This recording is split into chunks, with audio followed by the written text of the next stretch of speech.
जय हिंद, नमस्कार, आदाब, सत श्री अकाल मेरे प्यारे दोस्तों। स्वागत है आपके अपनी यूट्यूब चैनल जीएस के तरीके पर। मैं हूं आपका होस्ट एंड दोस्त श्रीवास्तव, जो आपके लिए लेके आ चुका है बीएड के एंट्रेंस एग्जाम के लिए सबसे अच्छा मॉडल पेपर। जो एक सीरीज हम लोग चला रहे हैं, आपके लिए चला रहे हैं, आपके गवर्नमेंट कॉलेज के लिए चला रहे हैं, एक अच्छी रैंक के लिए चला रहे हैं। तो इसे प्लीज़ आप लाइक शेयर सब्सक्राइब जरूर कर दीजिएगा, जिससे हमारा हौसला बढ़े और हम और अच्छे से वीडियो बना सकें। ठीक है, तो चलिए शुरू करते हैं। और हाँ, एक चीज़ आपको ये बता दूं कि आपको ये पीडीएफ फ्री की फ्री मिल जाएगी। कहाँ पर? टेलीग्राम पर आप सर्च करेंगे, एक हमारा चैनल है जीएस का तड़का, आप वहाँ भी ये पीडीएफ मिल जाएगी। और साथ ही साथ अगर आप हमारे व्हाट्सअप नंबर से जुड़ना चाहते हैं तो हमारा व्हाट्सअप नंबर स्क्रीन पर शो हो रहा है, 6397850110 पे आप हमें मैसेज कर सकते हैं। आपको वहाँ से भी पीडीएफ बिल्कुल फ्री मिल जाएगी। और हम चल रहे हैं आज के मॉडल सॉल्व पेपर 2021 की। इससे पहले हमने 2022 और 2023 दोनों की वीडियो बना चुका हूँ, आप उसे जाकर देख सकते हैं, प्लेलिस्ट में वो वीडियो पड़ी हुई है। तो चलिए आज का समय न वेस्ट करते हुए शुरू करते हैं। आज का पहला क्वेश्चन, सा वर्ण का उच्चारण स्थान बताइए। मूर्धा, कंठ, तालु या फिर दंत्य। बताइए सा वर्ण का उच्चारण स्थान। बिल्कुल समय नहीं व्यतीत करेंगे, बिल्कुल बढ़िया से तेजी से काम करते रहेंगे, रिवीजन फास्ट होता रहेगा। चलिए, तालु कहाँ से होगा? सा वर्ण का जो है उच्चारण स्थान क्या हो जाएगा?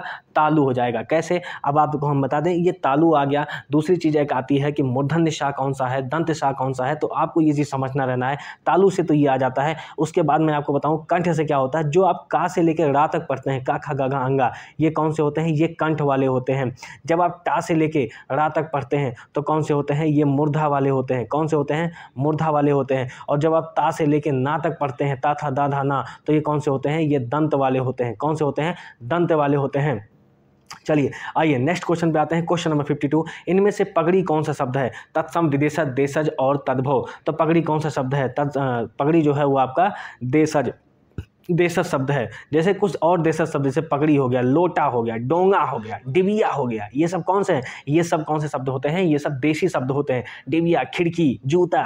ठीक है, कौन सा? क्वेश्चन नंबर 53 है कि आप बीती में कौन सा समास है? द्विगु समास, कर्मधारय समास, तत्पुरुष समास और द्वंद्व समास। आप हमें कमेंट में जरूर बताते रहिएगा, आंसर आप कमेंट में लिखते रहिए, जिससे कि आपका हौसला बढ़े, आपको पता चले कि कौन सा सही है कौन सा गलत है। ठीक है, आपको अपनी जानकारी जरूर होनी चाहिए। तो इसमें कौन सा समास है आप बीती में? तत्पुरुष समास है। तत्पुरुष समास, इसको क्या कहते हैं कि आप पर बीती। कैसे होगा? आप बीती मतलब आप पर बीती। ये कौन से समास में आते हैं? ये तत्पुरुष समास में आते हैं। ठीक है, आइए क्वेश्चन नंबर 54 है कि निम्नलिखित में एक शब्द में उपसर्ग नहीं लगा है। किस में नहीं लगा? अपवाद, ओढ़ना, प्रभाव या पराजय में उपसर्ग नहीं लगा है। तो किस में नहीं लगा है? ओढ़ना में जो है वो उपसर्ग नहीं लगा हुआ है। जैसे अपवाद में अप लगा हुआ है, प्रभाव में प्र लगा हुआ है और पराजय में प्रा लगा हुआ। अब आप ये मत कहना कि ओढ़ना में तो ओ लगा हुआ, ओ लगा हुआ, ओढ़नी, ओढ़ के मैं नाचूं, और नहीं, ये वाला नहीं। इसीलिए मैं कहता हूं कि उपसर्ग जो है ना वो चुने हुए कुछ हैं। वो मुश्किल से 20 से 30 पॉइंट ऐसे हैं, 20 पॉइंट या 25 पॉइंट होंगे जो आपको याद कर लेने हैं। बस वही होते हैं उपसर्ग, और कुछ नहीं होते हैं अलग से। ठीक है, तो आपको ये याद करा दिया जाएगा। ठीक है, क्वेश्चन नंबर 55 है कि अंकित ने गाना गाया होगा, वाक्य किस काल में है? बताइए, वर्तमान काल, भूतकाल, भविष्यकाल और अनिश्चित काल। तो अंकित ने गाना गाया होगा, कौन सा है आपका? ये आपका है भूतकाल। कौन सा काल है? ये आपका भूतकाल है। अपादान कारक का परसर्ग है का, लिए, से या में पर। तो इसका सही जवाब क्या हो जाएगा? लिए। कर्ता ने कर्म को करण संप्रदान के लिए अपादान से। ठीक है ना, तो ये कौन सा हो जाएगा? 56 का ये हो जाएगा आपका से, मत नहीं, अरे यार सॉरी, मैं बोल रहा हूँ से, और फिर यहाँ से जो है टिक लगा दे रहा हूँ ऑप्शन बी पे। तो इसका क्या हो जाएगा? से। मैंने बोला ना, कर्ता ने कर्म को करण से संप्रदान के लिए अपादान से। तो जब अपादान से बोलते हैं तो अलग होने के लिए बोलते हैं। ठीक है, अपादान से। जैसे पेड़ से आम नीचे गिरा, पेड़ से अमरूद नीचे गिरा, तो वो अलग हो रहा है पेड़ से। ठीक है, तो वहाँ पर क्या होता है? अपादान कारक होता है। ठीक है, चलिए 57, कैंची किस भाषा का शब्द है? अरबी, फारसी, तुर्की और पुर्तगाली। बिल्कुल सिंपल है, इसका सही जवाब क्या हो जाएगा? तुर्की। कैंची किस भाषा का शब्द है? वो है आपका तुर्की। नेक्स्ट क्वेश्चन है, क्वेश्चन नंबर 58 है कि निम्नलिखित में से कौन सा आधा तीतर आधा बटेर मुहावरे का सही अर्थ है? समझिए, आधा तीतर आधा बटेर मुहावरे का सही अर्थ।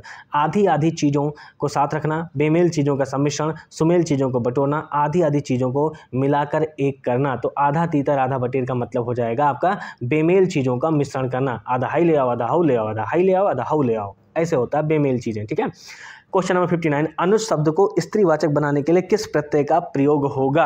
अनुज शब्द को स्त्रीवाचक बनाने के लिए इक, ई, आ और इये। तो इसका जो स्त्रीवाचक बनेगा वो कैसे बनेगा? बताइए, इसका सही जवाब क्या हो जाएगा? इसका सही हो जाएगा आ। क्या हो जाएगा? आ। तो अनुज का क्या हो जाएगा? अनुजा। अनुज का अनुजा हो जाएगा। ठीक है, चलिए क्वेश्चन नंबर 60 है कि इंद्रियों को वश में रखने वाला का एक शब्द क्या होगा? इंद्रजीत, इंद्रियजीत, इंद्रियाजीत या इंद्रदेव। तो इंद्रियों को वश में रखने वाला कौन होगा? बताइए, इंद्रियों को वश में रखने वाला क्या कहलाएगा? वो कहलाएगा, बताइए, इंद्रियजीत। क्या होगा? एक सेकेंड। इंद्रियों को वश में रखने वाला क्या कहलाएगा? इंद्रियजीत। क्या कहलाएगा? इंद्रियजीत। ठीक है ना, बिल्कुल। चलिए, बिल्कुल, अगर कोई लोग ये सोच रहे हैं कि इंद्रजीत क्या होगा, बेटा इंद्रजीत जो है वो अलग हो जाएगा। उसका मतलब हो जाए जो इंद्र को जीतने वाला, इंद्रियों को जीतने वाला, वो इंद्रजीत हो जाएगा। और इंद्रिय जीत का मतलब होता है कि जिसे इंद्रियों से ना जाना जा सके, वो होता है इंद्रिय जीत। ठीक है, चलिए क्वेश्चन नंबर 61 है कि गायक शब्द के सही संधि विच्छेद पर सही का निशान लगाएं। गायक के संधि विच्छेद जब आप करोगे तो क्या होगा? इसका सही जवाब हो जाएगा आपका गय धन अक। क्या हो जाएगा? गय धन अक निकल के क्या आते हैं? गायक बनाते हैं। क्वेश्चन नंबर 62 है कि पाठशाला शब्द है, पाठशाला शब्द क्या है? ऋण, यौगिक, योग ऋण और विदेशी। तो इसका सही जवाब क्या हो जाएगा? पाठशाला शब्द क्या है? एक यौगिक शब्द है। क्या है? एक यौगिक शब्द है। क्वेश्चन नंबर 63 है कि निम्न में निश्चयवाचक सर्वनाम है, जैसे कहाँ, कोई, यह, आप। तो निम्न में कौन सा निश्चयवाचक सर्वनाम है? बताइए, निम्न में निश्चयवाचक सर्वनाम क्या हो जाएगा? यह। जैसे होता है ना कि यह मेरा गिलास है, जैसे आप कहते हैं ना एकदम उंगली दिखा के, नहीं, यह मेरा गिलास है, या वह मेरी गर्लफ्रेंड है, वह मेरा बॉयफ्रेंड है, तो वो क्या होता है? निश्चयवाचक सर्वनाम है। लेकिन आजकल कहाँ निश्चय है? एक गर्लफ्रेंड, एक लड़की के 4 बॉयफ्रेंड और एक लड़का के 6 गर्लफ्रेंड होती है, कोई निश्चय ही नहीं है। चलो 64, हिंदी के प्रमुख ललित निबंधकार हैं रामधारी सिंह दिनकर, हरिशंकर परसाई, रामचंद्र शुक्ल और हजारी प्रसाद द्विवेदी। हिंदी के प्रमुख ललित निबंधकार कौन हैं? तो इसका सही जवाब कौन हो जाएगा? हजारी प्रसाद द्विवेदी जो है इसके प्रमुख ललित निबंधकार कहलाते हैं। हजारी प्रसाद द्विवेदी की कुछ रचनाएं आपको याद होनी चाहिए, जैसे कुटज। कौन सी? कुटज, देवदारू, अशोक के फूल। अशोक के फूल इंपॉर्टेंट है, अशोक के फूल हाई स्कूल से चलता चला आ रहा है, तो आप ये जरूर ध्यान रखिएगा। अशोक के फूल किसके? किसके हैं? हजारी प्रसाद द्विवेदी के। क्वेश्चन नंबर 65 है कि मन में उत्पन्न होने वाले अस्थिर मनोविकारों को क्या कहते हैं? संचारी भाव, विभाव, आलंबन या अनुभाव। इसका सही जवाब क्या हो जाएगा? मन में अस्थिर मनोविकार क्या कहते हैं? संचारी भाव। संचारी भाव की संख्या कितनी है? 33 है। कितनी है? 33। 66 में है वाक्यांशों अथवा वाक्यों को जोड़ने का कार्य कौन करता है? संबंध बोधक अव्यय, विस्मयादि बोधक अव्यय, समुच्चय बोधक अव्यय या क्रिया विशेषण अव्यय। बताइए, वाक्यों या अथवा वाक्यांशों को जोड़ने का कार्य कौन करता है? समुच्चय बोधक अव्यय। कौन करता है? जैसे समुच्चय बोधक क्या हो जाएगा? जैसे रोहन और सोहन कॉलेज को जाते हैं, ठीक है, रोहन और सोहन या मोहन सोहन मैच खेलते हैं, तो ये सब समुच्चय बोधक में आते हैं। 67 है नहीं पराग नहीं मधुर मधु नहीं विकास एक काला अली कली ही सो बिंधियो आगे कौन हवाला। ठीक है, पंक्ति में कौन सा अलंकार है? ऑप्शन है आपके कि रूपक, श्लेष, अन्योक्ति और उत्प्रेक्षा। तो इसका सही जवाब क्या हो जाएगा? अन्योक्ति अलंकार है। ठीक है, कौन सा अलंकार है? अन्योक्ति अलंकार है।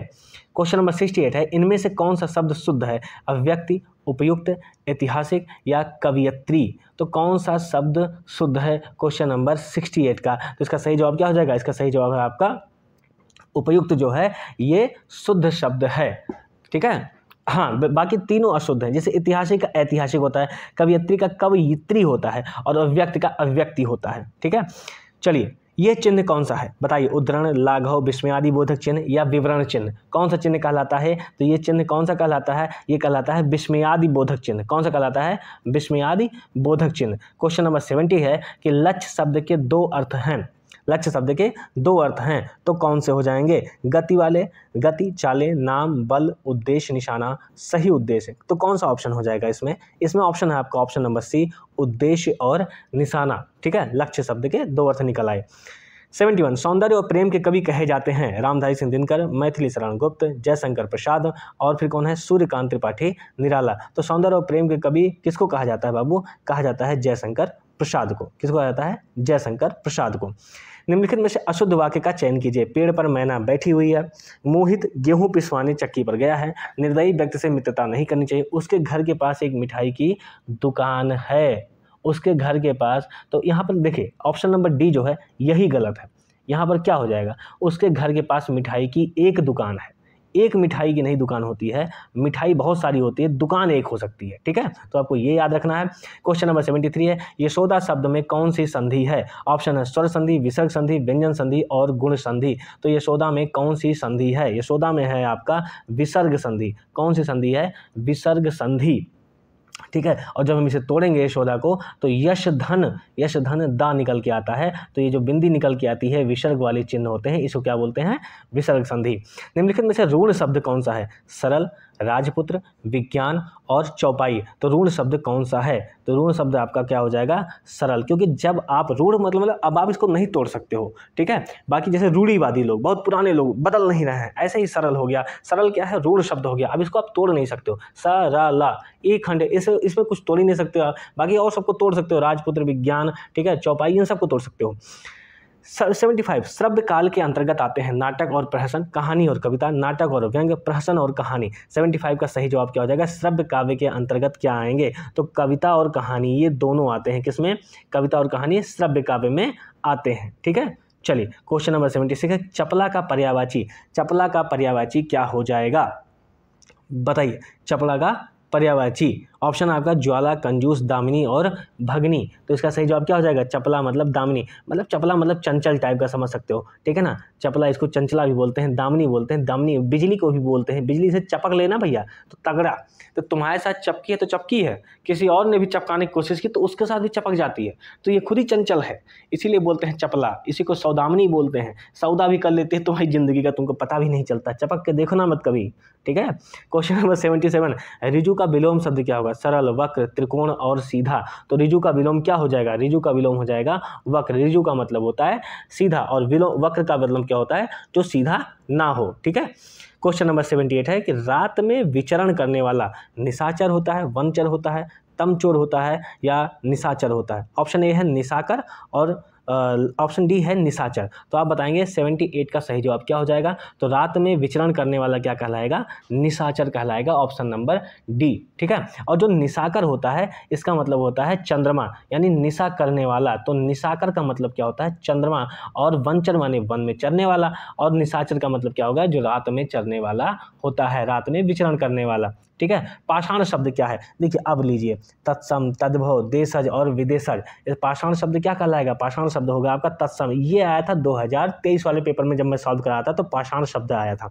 ठीक है, तो आपको याद रखना। और ये क्वेश्चन डिक्टो आ गया, मतलब ये हम 2021 का हिंदी का पेपर करा रहे हैं और 2023 वाले में ये डिक्टो यही क्वेश्चन आया हुआ है। आप जा करके PDF में देख लीजिएगा या मेरी वीडियो देख लीजिएगा, उसमें मैंने ये कराया हुआ है। और मैंने बताया था कि हिस्ट्री में पूरा पाषाण काल, मध्य पाषाण काल, ठीक है, नव पाषाण काल कैसे ऐड कर रहा था, मैं आपको समझाया था उस समय। नेक्स्ट क्वेश्चन है कि अवसर का लाभ उठाना मुहावरे का सही अर्थ क्या होगा? अवसर का लाभ उठाना, ऑप्शन आपके फूले न समाना, आकाश पाताल एक करना, बहती गंगा में हाथ धोना, अंगारों पर पैर रखना। क्वेश्चन नंबर 80 का सही जवाब क्या हो जाएगा? कि बहती गंगा में हाथ धोना, बहती गंगा में हाथ धोना। अवसर का लाभ उठाने मुहावरे का सही अर्थ क्या होगा? कि बहती गंगा में हाथ धोना। क्वेश्चन नंबर 81 है वीर रस का स्थायी भाव, शोक, रति, उत्साह और ग्लानि। तो इसका सही जवाब क्या हो जाएगा? उत्साह, वीर रस का स्थायी भाव। बाबा ये 2022 का एकदम डिक्टो क्वेश्चन आया हुआ है, इसीलिए कहता हूँ कि प्रीवियस ईयर करा लिया करो, जिसमें कम से कम आपको 8 से 10 क्वेश्चन आपको डिक्टो ऑप्शन वाले ही मिल जाएंगे। बिल्कुल जैसे पुरानी बहू वैसे नई बहू, कोई फर्क नहीं है बाबू भैया। सिर्फ देखने में लागत है कि हाँ 2023 का पेपर है, 2024 का पेपर है, बस इतना ही, बाकी फर्क कुछ ना है। चलो 81 हो गया। आओ 82 में देखते हैं, पृथ्वीराज की आंखें किस विधा की रचना है? नाटक, कहानी, उपन्यास और एकांकी। तो पृथ्वीराज की आंखें ये किसकी रचना हो जाएगी? ये हो जाएगी आपकी एकांकी। क्या कहलाएगी? एकांकी। ठीक है, और इसके रचनाकार कौन है? इसके रचनाकार थे राम कुमार वर्मा। कौन थे? राम कुमार वर्मा जी। उन्होंने क्या लिखी है? पृथ्वीराज की आंखें। ठीक है, क्वेश्चन नंबर 83 है कि भावुक शब्द उदाहरण है दीर्घ संधि, गुण संधि, वृद्धि संधि और अयाद संधि। तो भावुक शब्द किसका उदाहरण है? भावुक शब्द आपका है अयाद स्वर संधि। किसका उदाहरण है? अयाद स्वर संधि, ऑप्शन नंबर डी। कैसे आप इसको देखोगे? तो आप देखोगे कि भाव प्लस उक, जब आप भावुक को तोड़ोगे तो निकल के आएगा भाव प्लस उक, और यही से मिलकर क्या बनता है? भावुक बनता है। ठीक है, तुमने कैसा शब्द है? मध्यम पुरुष, अन्य पुरुष, उत्तम पुरुष, प्रथम पुरुष। बहुत भैया बहुत, ये तो बहुत सिंपल क्वेश्चन था। मध्यम पुरुष है ना, जिसमें क्या होता है वही वाला, बस तुमने आ गया भैया, लगा दो। कौन सा? मध्यम पुरुष। तुमने मध्यम पुरुष का शब्द है। ठीक है, जिसमें सर्वनाम का प्रयोग श्रोता के लिए किया जाता है, उन्हें मध्यम पुरुष सर्वनाम कहते हैं। जैसे तुम, तू, तुमने, आप, अपने, तुम्हें, ये सब किसमें आ जाएंगे? मध्यम पुरुष में। प्रिय प्रवास किसकी रचना है? भारतेंद्र हरिश्चंद्र की, अयोध्या सिंह उपाध्याय हरिऔध की, महावीर प्रसाद द्विवेदी की और जयशंकर प्रसाद की। बिल्कुल, प्रिय प्रवास सबसे इम्पॉर्टेंट है, अयोध्या सिंह उपाध्याय हरिऔध की, अयोध्या बाबू की है और यह खड़ी बोली का प्रथम महाकाव्य है। आप भैया इसको कहीं लिख लो, ये बहुत ज़्यादा इम्पॉर्टेंट है। खड़ी बोली का प्रथम महाकाव्य है, प्रथम महाकाव्य, समझे बाबू। रामचरितमानस वो अवधी भाषा में है, ठीक है, ये खड़ी भाषा में चल रही है। चलिए, क्वेश्चन नंबर 86 है कि निम्नलिखित में से मिश्र वाक्य का चयन कीजिए। मिश्र वाक्य का चयन करना है। लड़के ने अपना दोष मान लिया है, मैं चाहता हूं और मैं कार्य करूंगा। ऑप्शन सी है, जब अनीता गाएगी तब सुजाता नाचेगी। ऑप्शन डी है, अरे वह उत्तीर्ण हो गया। अब यहाँ से आपको मिश्रित वाक्य का चयन करना है, ठीक है। मिश्रित वाक्य चयन करना तो कैसे है, जब अनीता गाएगी तब सुजाता नाचेगी, मतलब पहले अनीता काम करेगी उसके बाद सुजाता नाचेगी। नाच बसंती नाच, इस तरीके से हैं। अरे ऐसा नहीं होता बाबू। ऑप्शन नंबर सी लगाओ, आगे बढ़ो बाबू, मज़ा बहुत आता तुम लोगों को। क्वेश्चन नंबर 87, अंजलि बहुत थोड़ा भोजन करती है, वाक्य में क्रिया विशेषण है। अंजलि बहुत भोजन और करती, तो अंजलि बहुत थोड़ा भोजन करती है, वाक्य में क्रिया विशेषण क्या हो जाएगा? बहुत। ऑप्शन नंबर बी जो है इसका सही जवाब हो जाएगा। क्रिया विशेषण क्या हो जाएगा? बहुत, ठीक है। आइए, खंड काव्य में किसका वर्णन होता है? मानव जीवन के एक भाग का चित्रण होता है, मानव जीवन के सूक्ष्म पद का चित्रण होता है, मानवोत्तर जीवन के संपूर्ण पक्ष का चित्रण होता है, मानव जीवन के बृहद एवं व्यापक पक्ष का चित्रण होता है। तो इसका सही जवाब है मानव जीवन के एक भाग का चित्रण कर दिया जाता है। क्या होता है? खंड काव्य होते हैं, ठीक है। आइए क्वेश्चन नंबर 89 पे चलते हैं। क्वेश्चन नंबर 89 है कि 99 के फेर में पड़ना मुहावरे का अर्थ क्या है? किसी कार्य को पूरा न करना, वास्तविकता से भिन्न स्थिति, अनुभवहीन होना या धन संग्रह की चिंता में पड़ना। तो इसको क्या कहते हैं? 99, क्या बोलते हैं? 99 के फेर में पड़ना। एक नया क्वेश्चन, नया मुहावरा है, बहुत अच्छा मुहावरा है। 99 के फेर में पड़ना, धन संग्रह की चिंता में पड़ना। जैसे कि लक्ष्मण की आयु बहुत हो चुकी है किंतु फिर भी वह 99 के फेर में पड़ा रहता है, मतलब बूढ़ा हो चुका है लेकिन धन का लालच न जाए बाबू भैया, पैसा ही पैसा होगा। आइए 90, क्वेश्चन नंबर 90 है कि विशेषण जिसकी विशेषता बताता है वह क्या कहलाता है? विशेष, प्रविशेषण, परिमाणवाचक विशेषण या सार्वजनिक विशेषण। तो विशेषण जिसकी विशेषता बताता है वह क्या कहलाता है? वो विशेष्य कहलाता है। क्या कहलाता है? विशेष्य कहलाता है। चलिए क्वेश्चन नंबर 91 है कि उद्दत, उद्दत का विलोम शब्द क्या होगा? उद्दत का विलोम शब्द विनय, औन्नति, अनुदार और या फिर विनीत। तो उद्दत का विलोम क्या हो जाएगा? उद्दत का विलोम हो जाएगा आपका विनीत। क्या हो जाएगा? विनीत, ठीक है ना। विनय का तो अभिनय हो जाएगा, बिल्कुल। औन्नति का उन्नति हो जाएगा और अनुदार का उदार हो जाएगा। लिख देता हूँ महाराज, अनुदार का क्या हो जाएगा? उदार हो जाएगा। औन्नत का क्या हो जाएगा? औन्नत का उन्नति हो जाएगा। क्या हो जाएगा? उन्नति, ठीक है। और विनय का क्या हो जाएगा? अभिनय हो जाएगा। तो बचा एक कौन सा? उद्दत। उद्दत का क्या हो जाएगा? विनीत हो जाएगा, ठीक है। छमाही में कौन सा समास है? क्वेश्चन नंबर है 92, अव्ययी भाव समास, द्विगु भाव समास, द्वंद्व समास और तत्पुरुष समास। तो छमाही में कौन सा समास हो जाएगा? छमाही में हो जाएगा आपका द्विगु समास। द्विगु समास, ठीक है। छमाही का मतलब क्या हो जाएगा? 6 माहों का समाहार, 6 माहों का समाहार। जैसे तुम्हारा छमाही एग्जाम होता है जिसको हाफ ईयरली बोलते थे, तो पूरा जितना 6 महीने में पढ़ाया जाता है उसी का एग्जाम वाला के पेपर हम दे देते हैं। कभी कभी टीचर वे ना बड़ा दोखी होते हैं, कुछ ज़्यादा ही करा देते हैं। छमाही वैसे जो सप्ताही होता है उसको भी करवा लेते हैं, कहते हैं नहीं यही बताओ, तुमको ये क्वेश्चन का जवाब देना है। क्वेश्चन नंबर 93, समुद्र में लगने वाली आग के लिए एक शब्द क्या होगा? बताइए। जठराग्नि, दावाग्नि, बड़वाग्नि या वनाग्नि। तो इसका सही जवाब क्या हो जाएगा बाबू? इसका सही जवाब हो जाएगा बड़वाग्नि। समुद्र में लगने वाली आग, समुद्र में लगने वाली आग के लिए एक शब्द क्या हो जाएगा? बड़वाग्नि, ठीक है ना। जठराग्नि तो पेटों में होता है, पेट में अपने पेट में जो सब ठूस ठूस के भरते हो, और वनाग्नि वनों में होता है, ठीक है। आइए क्वेश्चन नंबर, दावाग्नि क्या होती है? जंगल में लगने वाली आग को दावाग्नि बोलते हैं। भाव और मनोविकार किसकी रचना है? 94, अज्ञेय की, रामचंद्र शुक्ल की, नागेंद्र की या महादेवी वर्मा की। भाव और मनोविकार किसकी है? रामचंद्र शुक्ल की। किसकी है? रामचंद्र शुक्ल। ये क्या है? रामचंद्र शुक्ल की भाव और मनोविकार क्या है? एक निबंध है, ठीक है।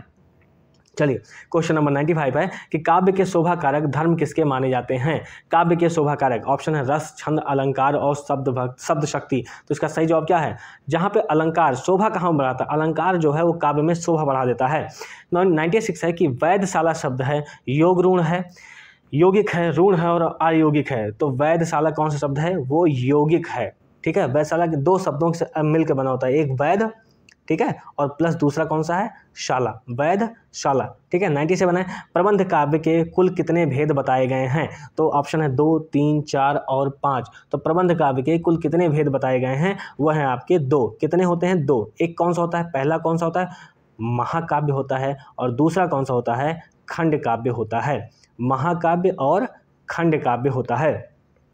क्वेश्चन नंबर 98 है, दिगंबर शब्द का संधि विच्छेद कीजिए। दिग्धन अंबर, दिग्धन अंबर, दिगंबर और दिग्धन अंबर। तो देखिए दिगंबर का जो संधि विच्छेद करेंगे तो क्या निकल के आएगा, 98 का सही जवाब हो जाएगा दिगंबर का दिग्धन अंबर। ये होता है जब आप व्यंजन में जाते हैं, व्यंजन संधियों में, तो ऐसा होता है कि का को फिर गा में चेंज कर दिया जाता है, ठीक है। तो दिक हो गया, और दिग जब चेंज होगा तो किस में चला जाएगा, गा में चला जाएगा, तो दिगंबर हो जाता है, ठीक है। क्वेश्चन नंबर 99 है कि अधिमानता में प्रयुक्त उपसर्ग बताइए। अधिमानता में उपसर्ग कौन सा होगा, आ, अध, अधि और ता। इसका सही जवाब क्या हो जाएगा, इसका सही जवाब हो जाएगा अधि। अधिमानता में अधि होगा, इसीलिए कह रहा हूँ उपसर्ग आप पढ़ लीजिए। अगर नहीं पढ़ पाते तो हमें कमेंट कीजिएगा, हम आपके लिए एक वीडियो महाराज बना ही देंगे, वो भी ट्रिक वाली, ताकि आपको याद हो जाए, कोई समस्या ना हो। संस्कृत में कितने उपसर्ग होते हैं, हिंदी में कितने होते हैं, उर्दू में कितने होते हैं, गिन चुन के जितने भी हैं 20, 25, 30 हैं, वो सब आपको याद हो जाएंगे, ठीक है। फिर आपको ढूंढने में कोई दिक्कत नहीं होगा। 2 क्वेश्चन इसके जरूर आ रहे हैं। मैंने 22 भी करा लिया, मैंने 23 भी कराया, मैं 21 भी करा रहा हूँ, फिर भी मैं देख रहा हूँ कि उपसर्ग से क्वेश्चन आ रहे हैं।